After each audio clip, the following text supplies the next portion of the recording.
Awesome. Thank you so much for kicking us off. And hello, everyone. Thank you so much for attending this presentation today, Care Against the Machine.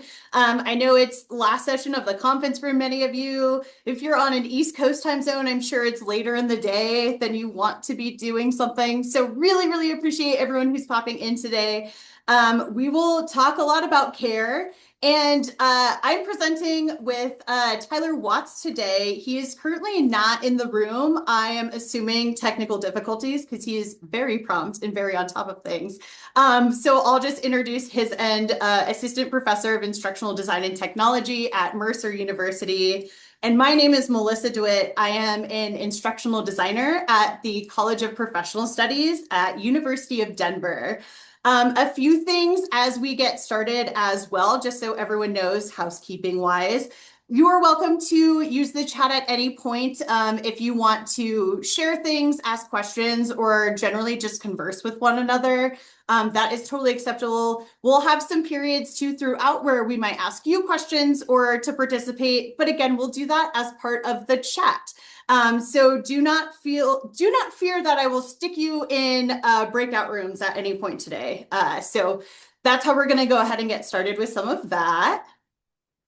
And just so you know, a broad overview of our agenda as well. So we'll start by talking about an introduction to care theory and transformative care, which is the theme of our topic today. Talk through some strategies and examples of what that looks like in our own practice as well. And then pause at the end for discussion, questions, just generally kind of talking through some of the things that we go through today.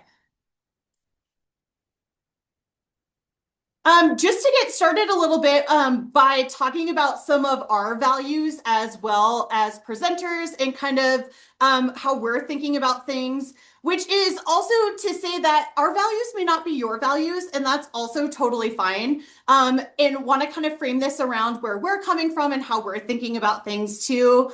Right, this slide kind of refers to the idea that we don't often employ similar practices. This context is in medical research, where we're determining things, but what works may be more valuable in the subject matter. So just knowing too, right, like in general, that we're coming from a place where we really value education. We're trying to figure out ways to, right, like not do harm within our practices, but to make things as beneficial for students as possible. And what ways can we do that? And what does that look like? Especially, again, this coming from the medical field of do no harm, what ways can we think about education and side effects and also change things for the better for students and also for everyone involved in the process so that we care about each other moving forward. So knowing that kind of framing as we're going through this. And also as we're thinking about care, I will pause for a second just to turn it over to you. If you are able or would like to in the chat, could you describe a time that you felt uncared for? As little or as much detail as you want. What did that kind of feel like or look like, or what was the situation? And I'll give us a second just to use the chat to kind of think through that.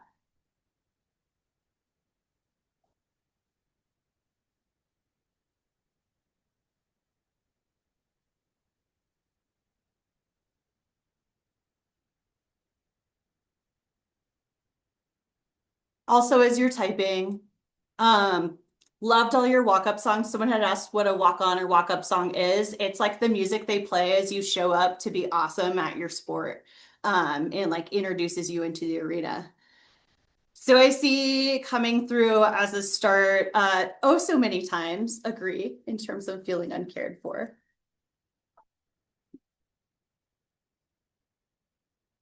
I also see Tyler has arrived.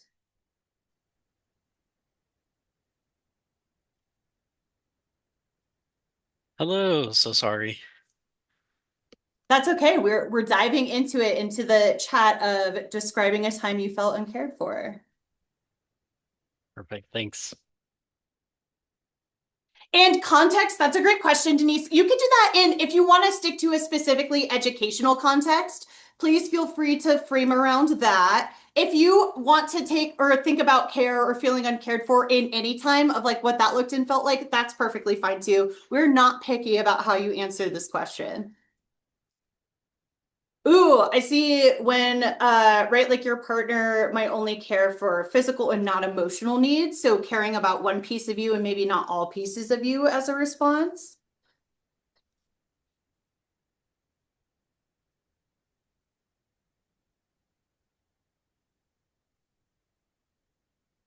And if folks are typing, or if they're not, again, however you're participating today is totally fine. Um, I can share of a time I felt uncared for. It usually, for me in an educational context as a student has been when I was like reduced to grade or performance without regard for kind of my entire physical or mental situation going into it of like, well, you usually do well, but you've done bad, but not getting into it. Further than that, I find to be a real bummer and kind of uncaring for me too. I also see receiving feedback on a project I spent a ton of effort and it was generic. Absolutely. People get interrupted, don't know people well, feels like they're not being cared for when you're familiar with folks in the room. Yeah, and there's some more of that back and forth. So there's some of that familiarity or like feeling like there's people or back and forth, and there's more than just sort of like rote generic things going on as well. Amazing. Thank you. Well, please feel free to continue adding to the chat. Tyler, I'll turn it over to you for a second. I introduced you on your slide, but if you want to add anything else about yourself to say hello to. Hey, thanks, Melissa. Appreciate you covering, and sorry for the delay as I got logged on. I'm Tyler Watts at Mercer University. Really excited. Melissa and I have been working on this project for about a year now, since I guess the last time was last elk, maybe when we first got connected. So um, I will turn it back to Melissa, I think, for the next slide, and then Yes. we'll continue on. Awesome. Well, for this next section, we wanted to give a little bit of framing about care theory and what transformative care means, just so you understand kind of where we're coming from and how we're going to define this. So looking through kind of two different lenses here, and I'll also add a little of my perspective. I teach and I work for a college that is primarily online based. So I do a lot of my thinking and ideating around what things look like in online spaces in particular. And so, framing that up for a little bit of context as I go into this, as a broader theory, there's the idea of care ethics, which is about relationships and well being. So, at its core, care ethics can typically be thought of as caring for things or caring for others within a larger social network of relationships. If we're thinking about care ethics, it's not about a set of rules or anything like that. It's more about morality. The idea is that our needs are dependent on others to help us meet those needs, and also that our identities are formed in relation to and with others.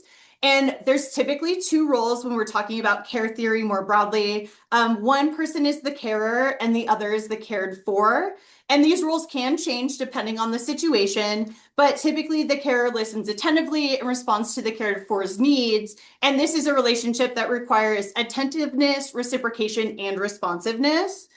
If we're narrowing this into teaching and learning, we can thank Neil Noddings for the application to education. So we have the same idea of the carer and the cared for applied to instructors as carers and students as the cared for. So the instructor is interested in the expressed needs of students and put those needs above like the school or the institution. And so we prioritize students in this model. Noddings was also critical of education that primarily emphasized academic achievement, accountability, and measurable goals over actual real life people. She believed that education should be about caring and specifically helping others practice care for their self, others, animals, environments, objects, and ideas. And so this kind of goes back to thinking about our values as we come in and also framing care, that we are valuing students as whole people, not as like grade robots or just inherent in education, but their entire context and their entire being as well. And so to take this to transformative care, I'll turn this over to Tyler. So, building kind of on the work of Noddings and really this notion of care as extending out towards kind of our students, to our kind of educational communities, and to the wider communities that we serve, we really started kind of talking amongst a small group of circle of educators, thinking about what does that mean when you're exercising care, but perhaps in an uncaring institution? Many of the things that we kind of brainstormed about in our chat just a few moments ago, and the ways that we are might feel uncared for, and that care uncare is kind of systematic, and that we prioritize kind of efficiencies and uh, processes above the people that are in our institutions, our classrooms, our educational spaces. And so one of my colleagues, Paul Schatzberger, kind of conceptualized this, and we had a special issue around transformative care, thinking about what does care mean in a context where it might be unexpected or not even encouraged, yet needed as a way of being agents of change for our students, for our colleagues, for our community. So thinking about care that kind of runs against the status quo and may run counter to institutional policy or to the way things are done at our institutions. And so this is really kind of centered around an exploration of what that care looks like as an extension of care theory that we just went over. Amazing. And that takes us into talking about this idea of transformative care within our own context too. So we wanted to talk through some of the strategies and examples that we have or that we've thought a lot about within our practices as well, starting with our favorite technology. So I want to tee this up by talking about the learning management system and also digital spaces in general. I just mentioned I work a lot in the online learning space, and I want to talk about the idea that when things like care ethics and Nodding's work were conceived of, a lot of these contexts were for physical face-to-face environments. It was not thought of for digital relationships of care. So when we're thinking of transformative care, inherently digital spaces are left out of some of these care paradigms and frameworks. And trying to enact care literally at all in a digital classroom is transformative and is something, right, like that isn't thought of that we are adding to the conversation. And so online learning, I'm sure you all know, that comes with technology. So in online learning in particular, technology can unintentionally exacerbate things like power imbalances in the classroom or isolate certain groups of students. So one framework that I come from is understanding that any tech that we're using has equity or power issues, and understanding what that tech is, why it's being used, and what might come with it. So as an example, a lot of courses are run through a learning management system like Canvas. That's what we use at my workplace. And there might also be things like add-on technology in assignments that either track or surveil students. So in an LMS, a lot of times the default setting for a late assignment submission is to penalize a student for that grade. So it has a 10% penalty. And that's regardless of your actual policy, if you do have something different. If we're taking a transformative care approach, we might have things like flexible policies or no punishments for late works or something that involves talking with the student first. And we'll talk way more about this in the assessment section in a second, don't worry. But if you are just running your class and you haven't taken time to look into your LMS's settings and the tech and what might be default, knowing that the default might actually be to sort of punish students rather than enact your own policies or thoughts on care is something that is good to know, and something that I try and think about and immediately look at, like, what settings are coming into this space tech-wise. And additionally, I alluded to a lot of LMSs, including my own. Turnitin is something that's enabled automatically on assignments as the default in our LMS settings. So now you can go in and disable it, but you have to be aware that's something that is default and might be turned on in the first place, right? Because Turnitin will do things like take student work, put it in its own database, and compare it for similarity, with the end goal being trying to catch students for cheating. And again, that might be against your framework or thought process as well. I personally don't use Turnitin or have any sort of anti-plagiarism as part of my care approach to assignments. So if our default state of our tech is to try and catch cheating and assuming that students are cheaters, then that default state also turns into we must then also catch them and punish them, which is something that I want to push against as the default.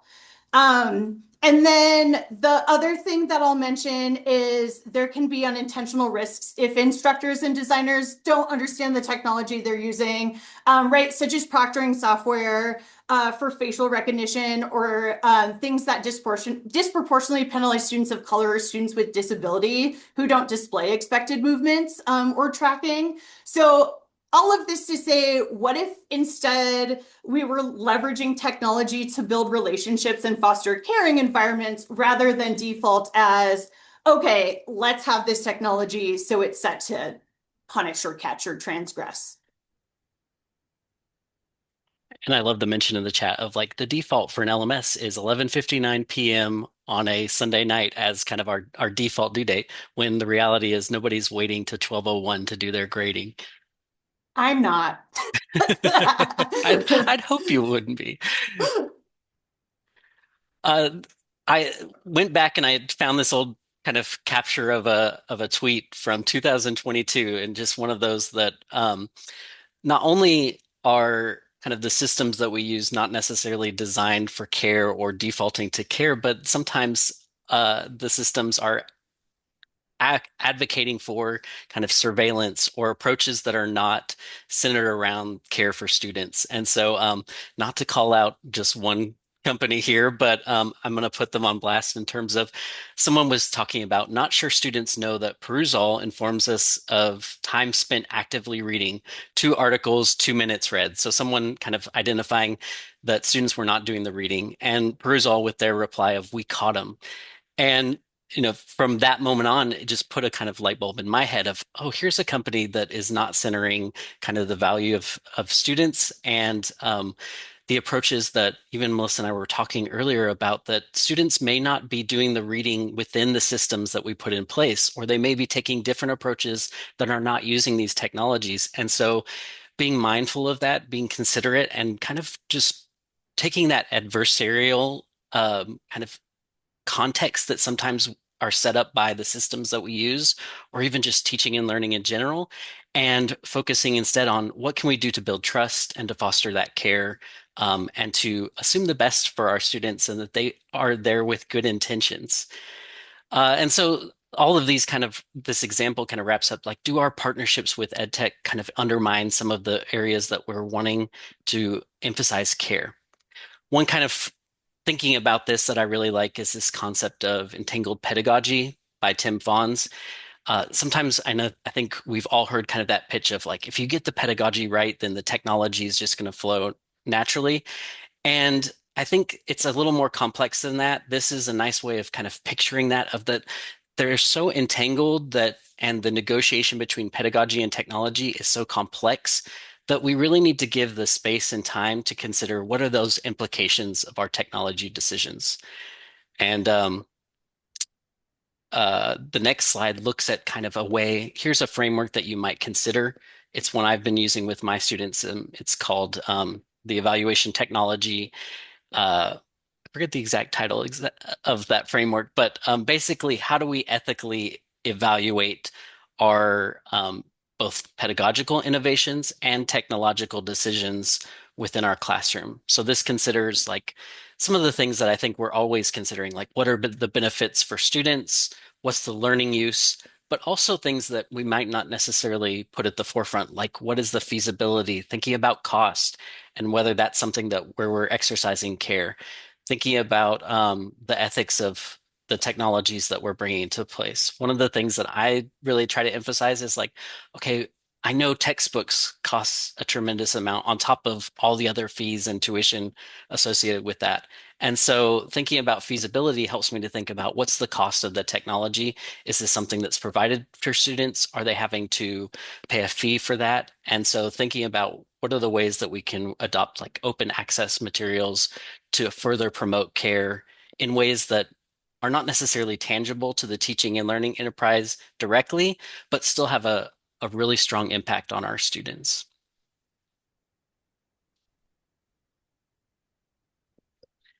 The other kind of example and strategy we wanted to talk about was alternative grading as a form of care. And this is something that we've both experimented with. I think we know from research that traditional grading, it can reproduce inequities, that it contributes to student stress, and that it can hurt our relationships. I know my colleagues and I, trying to affirm that students are doing really well and giving them really kind of detailed feedback. And then you get that conversation of, well, I have a 98 out of 100, and what does that mean? And how do I get those 2 points? And again, emphasizing maybe some of that transactional type of relationship with our students. And so both of us have been experimenting with alternative grading as a form of care, emphasizing growth, centering failure as part of the learning process, and recognizing the holistic needs of learners. And so Melissa's going to talk a little bit about how some of the alternative grading approaches, things like flexibility, things that are built into the LMS, kind of get challenged when we start thinking about what does it look like when we remove some of the kind of punitive elements of grades and think about alternative approaches. Yeah, so I'll start by talking about a class that I recently taught, which was it was a smaller class. It was a graduate level class as well, and we were able to meet synchronously over Zoom just for an hour each week. But everything else they did and completed was asynchronous as part of the class. But one thing I really wanted to do, this was an instructional design class where they had to learn some of the tech tools. So they were playing with things like articulate storyline. They were learning how to build things in the LMS. They were learning about doing videos. And I really wanted to emphasize the idea of them growing and trying to take their own direction and trying to do things that really benefited them in their context rather than worrying that I was going to nitpick them on grades or if they couldn't quite do something correctly in storyline, right? Like, were they going to lose points for that? When instead I wanted them to really experiment and try things that they may not feel like they could try and, like really just kind of go buck wild with it. It was my intention behind that. And so as part of that, I framed up front, like, hey, we're going to go on this endeavor together.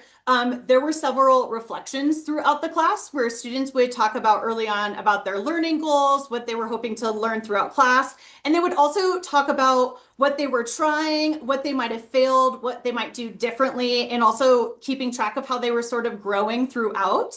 So the reflections, oh my gosh, so lovely on the teaching side, by the way. It is just so lovely to get insight into what students are thinking and feeling and trying and like not try and guess. Because they were also really honest and straightforward and were like, hey, I really, really struggled with this. And that meant I could also provide them with resources or find out why and not just assume everything was going correctly.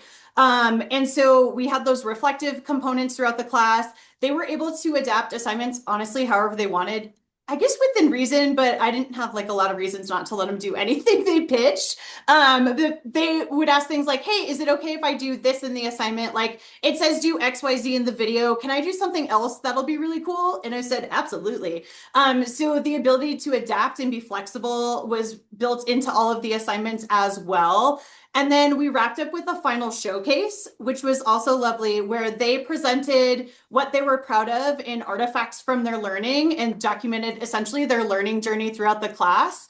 And then just told me why everything they did was awesome and what they had learned throughout it, what they had struggled with, what they would do again differently. And we still exist within a grading structure. That is a thing that I'll always acknowledge with alternative grading or any kind of grading. I do have to submit a grade to the university at the end of the class.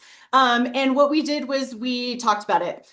So they demonstrated, here's what I did in the showcase. And then I said, okay, if you had to assign yourself, like, what is that? And then someone was like, I don't know, A minus. And I was like, okay, you're wrong. It's an A. So I also vetoed them, but usually like to go higher. So It did at least evolve into like demonstrating that in that way. And again, really, really lovely. And they had come back with a lot of comments about like, it was so nice not to have the pressure of feeling like I was going to fail instead of it being like a pass fail or I'm doing things to get points. Like I could just try stuff. And it was really, really cool. So I really valued that in the class that I did. I will definitely bring that moving forward.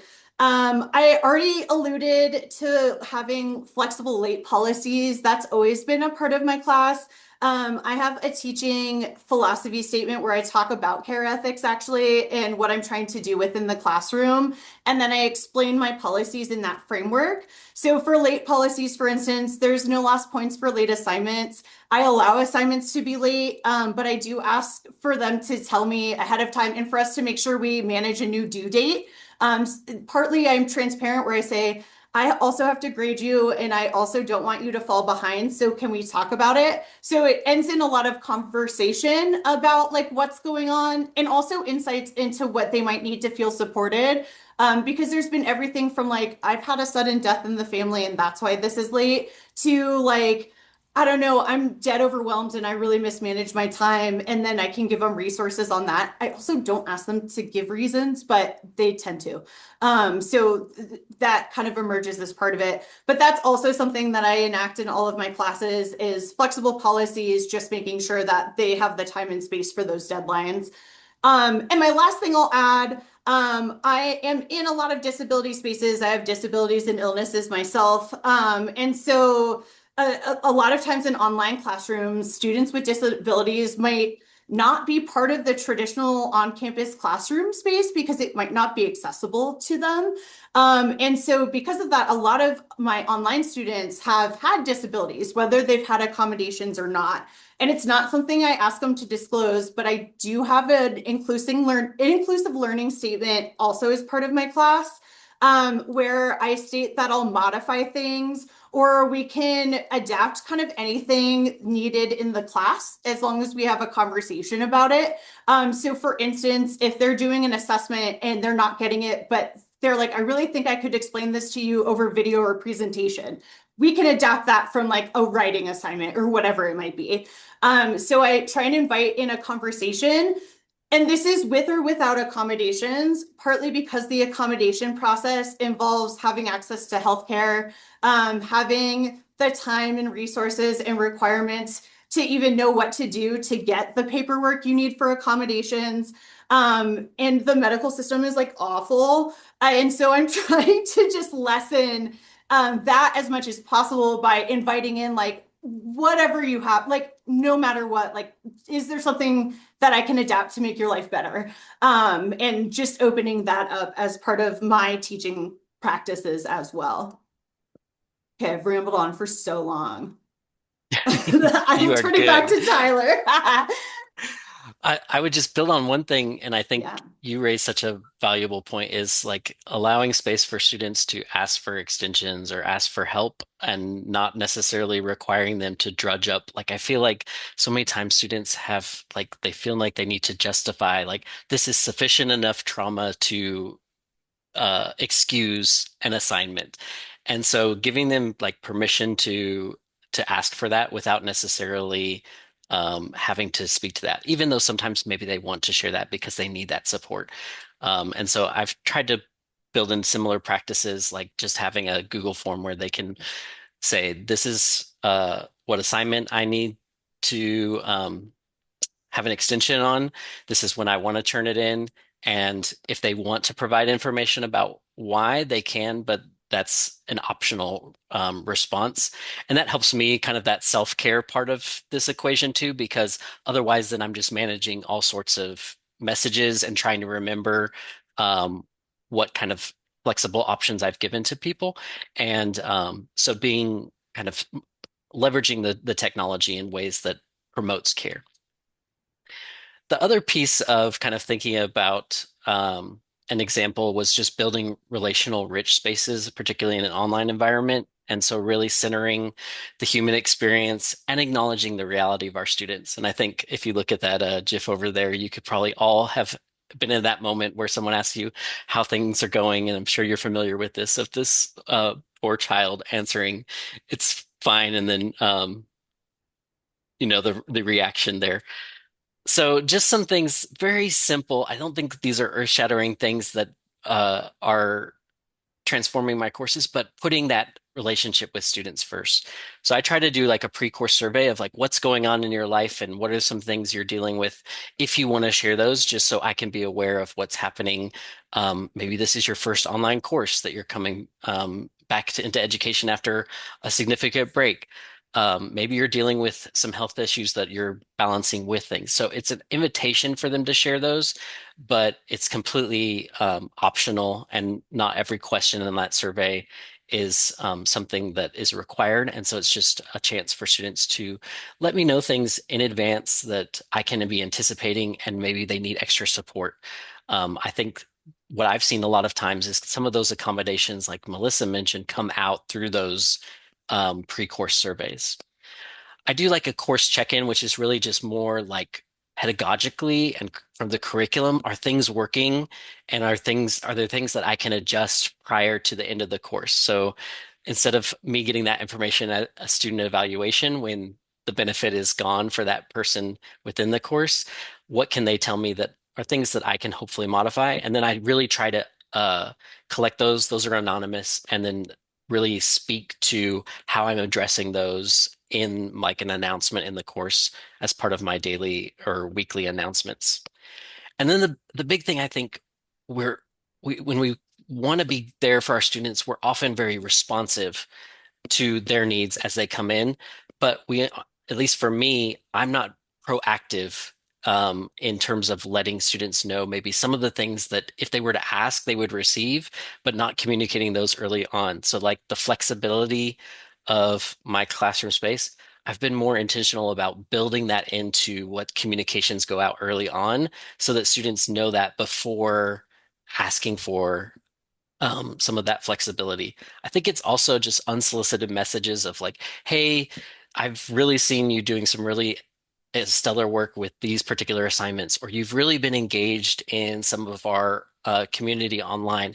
And so just reaching out to students in ways that when things are going well and when I notice things, just trying to be, at least I have like a little checklist of every student is going to get some kind of unsolicited message, not them asking me for something, but me reaching out to them, and just kind of building that into the habits I form to build kind of a relationship with my students. And I say these things as like practices, like, oh yes, I'm doing all of them and I'm doing great. No, absolutely not. But these are things I'm continually working on and trying to promote that care in an online space in particular. Yeah, Tyler, I really love that too. I started also building that in my practice more as well, which is more proactively reaching out rather than waiting.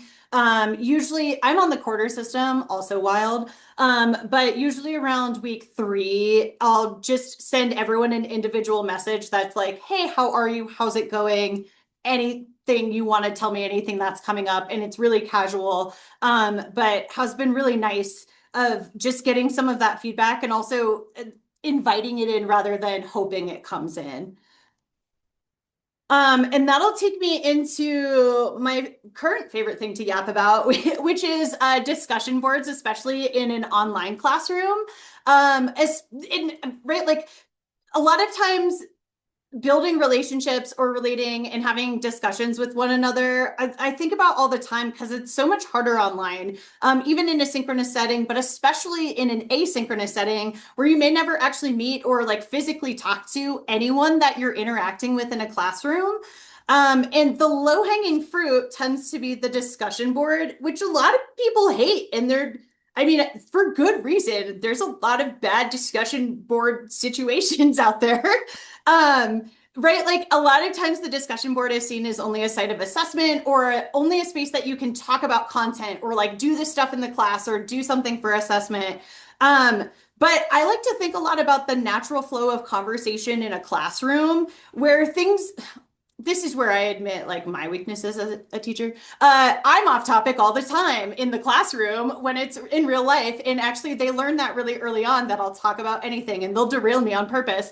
But right, like you can get off topic and you can have conversation. You can have a side conversation. You can talk before and after class, right? That's all just kind of built into a personal sort of like environment. But in uh in online space, unless you intentionally build that in, it just doesn't exist. That all has to sort of actively occur. So I think a lot about like how are we intentionally designing spaces for relationships and growth rather than to double check that students have met outcomes, for instance. Or I know there's a lot of discussion boards where students are required to write small essays, or they might be penalized for not citing properly or using enough sources, or right, even getting off topic might be penalized as part of the grade. But I have been asking, like, what would happen if we just let students go off topic, if we built in off topic relation driven spaces, or if we valued things like small talk, storytelling, and interaction. I think a lot about how students could really get to know one another, build community, form lasting relationships.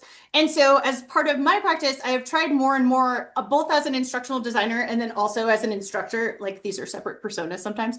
But if it's synchronous, I include a lot of like prompts for relationship building, where we began each session with a question designed to get to know one another. Like you might think of it as like a really boring icebreaker, but it was lovely in terms of being things like, hey, share something that's bringing you joy this week, or share a piece of media that resonated with you like recently and talk about it.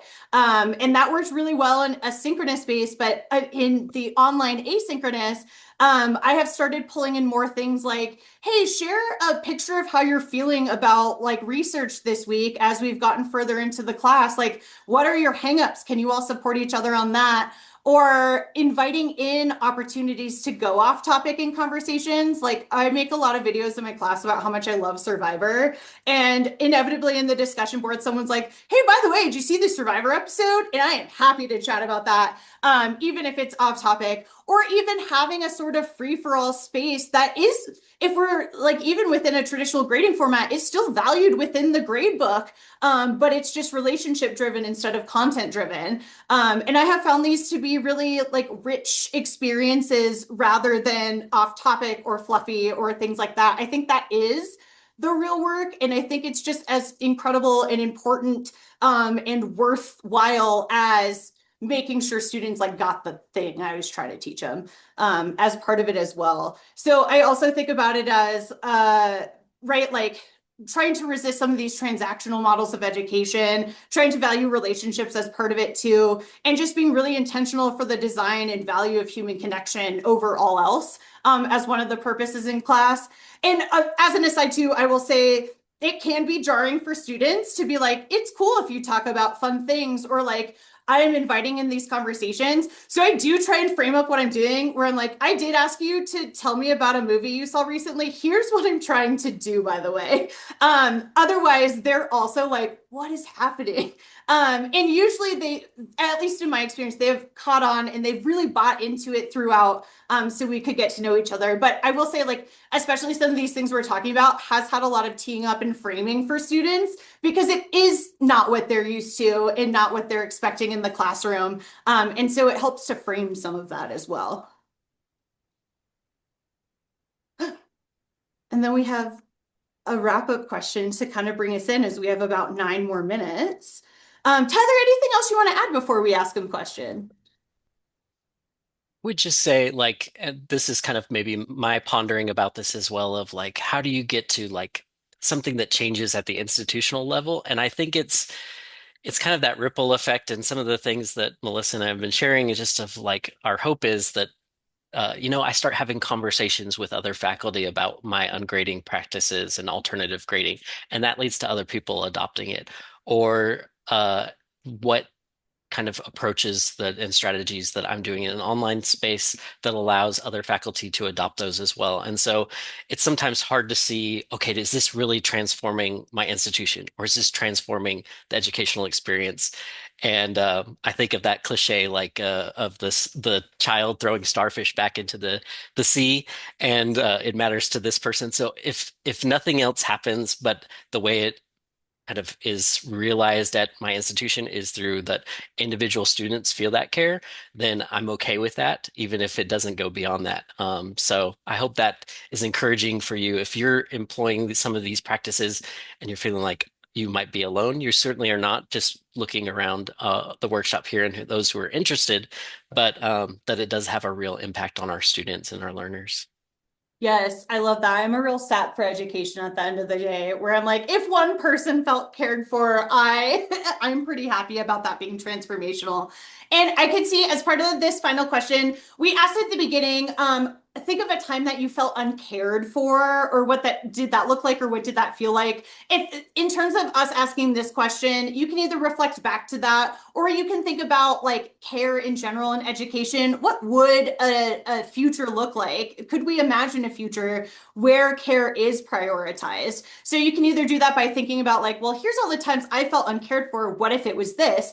Or just in general of like, man, I wish the future there were more chocolates in the classroom because that would show care, right? Like all of that is valid in terms of how I think about care and education.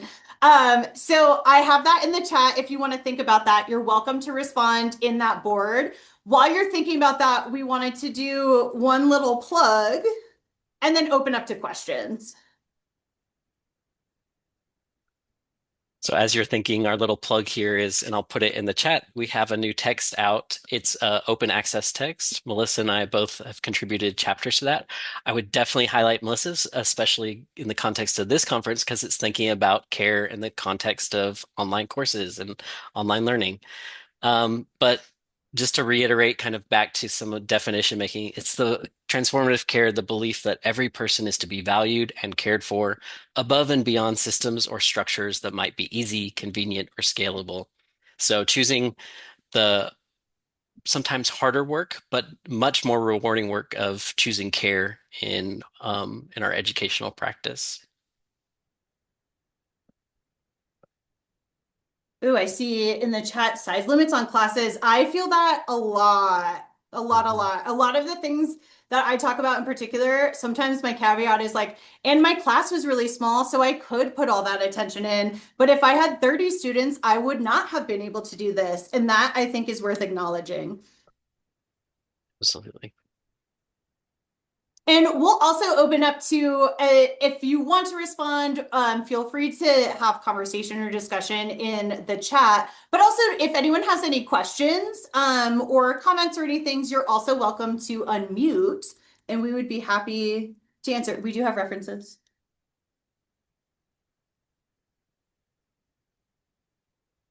And I'll stop sharing my screen to look at all of you.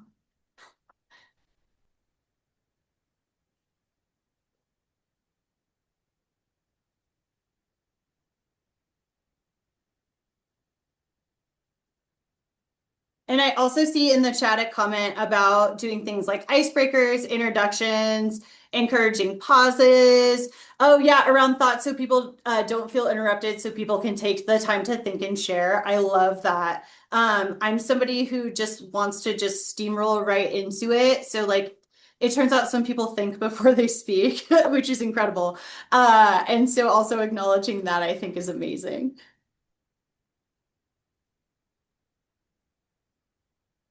Any other thoughts, comments, questions?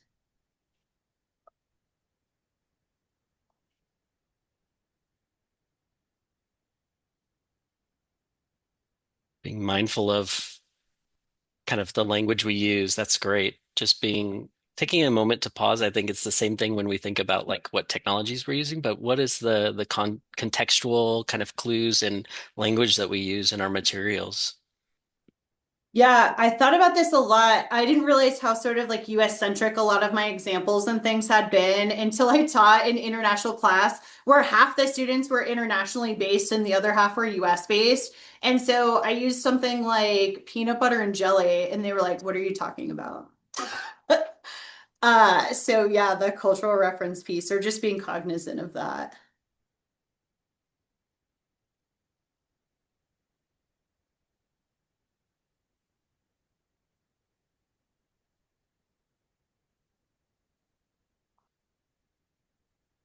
I'll also say I know it's end of day. So I'll say thank you so much. Again, thank you for coming. Thanks for attending whatsoever. I Yeah, thank like you. you could have done anything else. I always appreciate that you came and listened to us. If there if, we'll hang around for a bit if anyone wants to chat or ask questions, but if you're tired or you're just trying to go to another thing, just wanted to let you know thank you so much for being here. Thank you, everyone.